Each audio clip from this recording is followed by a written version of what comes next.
Buenos días, tardes, noches, economista Oswaldo Lor y todos los visualizadores de este video. Me presento, yo soy Michael Remache, perteneciente al Instituto Tecnológico Superior Sucre. Estudio la rama de contabilidad y voy en tercer semestre. El motivo del video del día de hoy es para presentar un análisis de la materia de microeconomía referente al libro Las 21 leyes irrefutables de liderazgo, de autor John C. Maxwell. En esta ocasión les presentaré la ley número 18, la ley del sacrificio, en la que indica que un líder debe ceder para subir. Este ejemplo trata de una compañía estadounidense, específicamente Chrysler Corporation. A principios de los 1980, la Chrysler era un desastre, pese a su previa historia de buen éxito. La empresa había existido desde mediados de 1920, cuando Walter Chrysler reorganizó las compañías automovilísticas Maxwell y Chalmers y puso un nombre al nuevo negocio. En 1928 compró Dodge y Plymouth, y en 1940, año en el que falleció, era dueño de la segunda compañía automovilística más grande del mundo, por encima de la Ford, precursora de la industria, y detrás únicamente de la General Motors, más conocida como Chevrolet. Esta era una extraordinaria historia de buen éxito, en cierto momento. La Chrysler había capturado 25% de todo el mercado doméstico de automóviles. La compañía siguió siendo muy fuerte durante los años 60. Uno de los sellos de sus autos era su ingeniería innovadora. Por ejemplo, los ingenieros de la Chrysler diseñaron el primer encendido electrónico para autos, los primeros frenos hidráulicos y el primer auto computarizado. En 1960, sus autos también eran conocidos por su alto rendimiento, con modelos como el Barracuda, el Dodge Daytona y el Plymouth Roadrunner, llamado por algunos como el máximo coche de carreras. Sin embargo, hubo un descenso devastador. En 1970, la compañía comenzó a declinar rápidamente. En 1978, su mercado había bajado de 25% a un escaso 11%. Las cosas empeoraban cada vez más, y la organización iba rumbo a la bancarrota. En noviembre de 1978, la Chrysler contrató a un nuevo líder, de nombre Lee Iacocca. Era un hombre con mucha experiencia en autos, que había ascendido de las distintas posiciones ejecutivas de la Ford. Aunque era ingeniero de profesión, voluntariamente había comenzado su desempeño profesional en ventas para la Ford en Pensilvania en la década de los 40. Finalmente obtuvo un puesto ejecutivo en las oficinas centrales de la compañía en Dearborn, Michigan. Mientras estuvo allí, dirigió equipos que crearon automóviles revolucionarios, como el Lincoln Continental Mark III y el legendario Mustang, unos de los autos más populares en la historia automovilística. En 1970, la Coca se convierte en presidente de Ford Motor Company, la mayor posición de liderazgo posible bajo la presidencia de la junta directiva de Henry Ford II.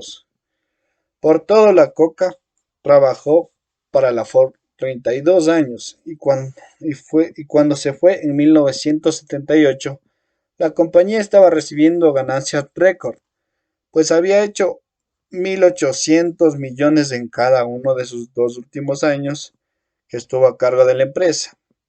Aunque la separación no fue agradable entre el paquete de indemnizaciones que recibió y las acciones que había adquirido mientras trabajó allí, la Coca estaba en una posición en la que no tendría que trabajar nunca más, pero solo tenía 55 años cuando dejó la Ford y sabía que aún tenía que demostrar mucho más y también tenía mucho más que ofrecer a una organización.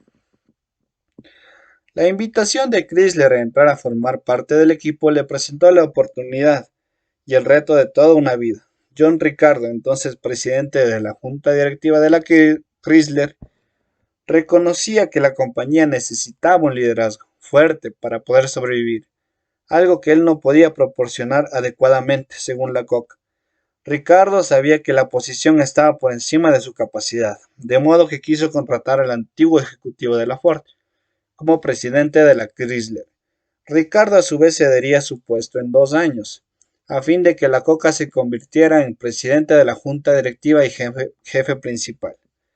John Ricardo estaba dispuesto a sacrificarse a sí mismo por el bien de la compañía. Como resultado, la Coca tendría la oportunidad de realizar el sueño de toda su vida, ser el jefe máximo de una de las tres grandes compañías automovilísticas estadounidenses. La Coca evidentemente cedió para subir. La Coca aceptó el trabajo, pero este también le exigió sacrificio personal. Él tuvo que ver con sus finanzas. El salario que aceptó en la Chrysler era un poco más de la mitad de lo que ganaba como presidente de la Ford. Su segundo sacrificio estaba relacionado con su vida familiar. En la Ford, la Coca siempre se había enorgullecido del hecho que trabajaba duro de lunes a viernes, pero se paraba sábado, domingo y los viernes en la noche para su familia. Cuando regresaba a casa del trabajo al final del día, dejaba sus problemas en la oficina. Sin embargo, para dirigir Chrysler, la Coca debía trabajar casi las 24 horas. Además, cuando llegaba a casa, no podía dormir. Posteriormente, dijo que la compañía había sido dirigida como una pequeña tienda de abarrotes. A pesar de su tamaño, no había sistemas financieros viables ni controles establecidos. Los métodos de producción y abastecimiento eran un desastre total. Los productos eran mal construidos y casi todas las divisiones eran dirigidas por vicepresidentes individualistas que rehusaban trabajar en grupo.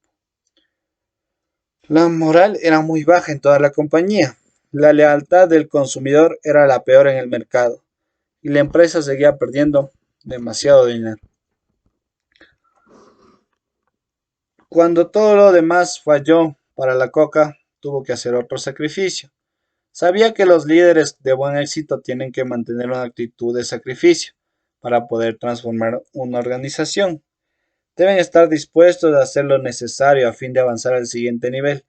La Coca despidió a 33 de los 35 presidentes en un periodo de 3 años. Sin embargo, las cosas siguieron empeorando.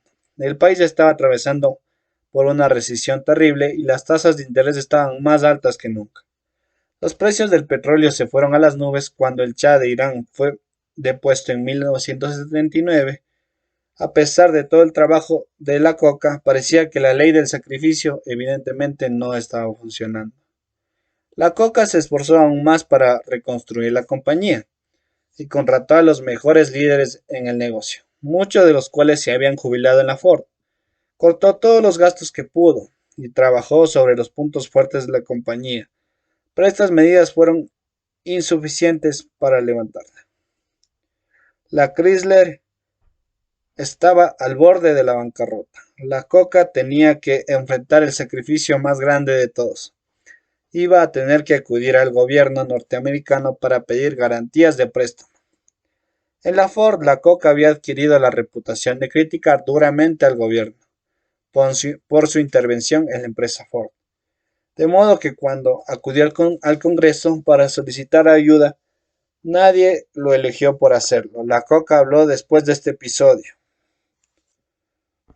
En la mente del Congreso y de los medios de comunicación, nosotros habíamos pecado, habíamos perdido el mercado y merecíamos ser castigados.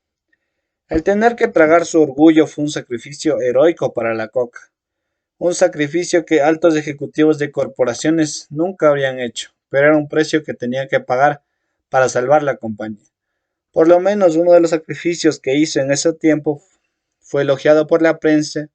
La Coca redujo su salario a solo $1 por año.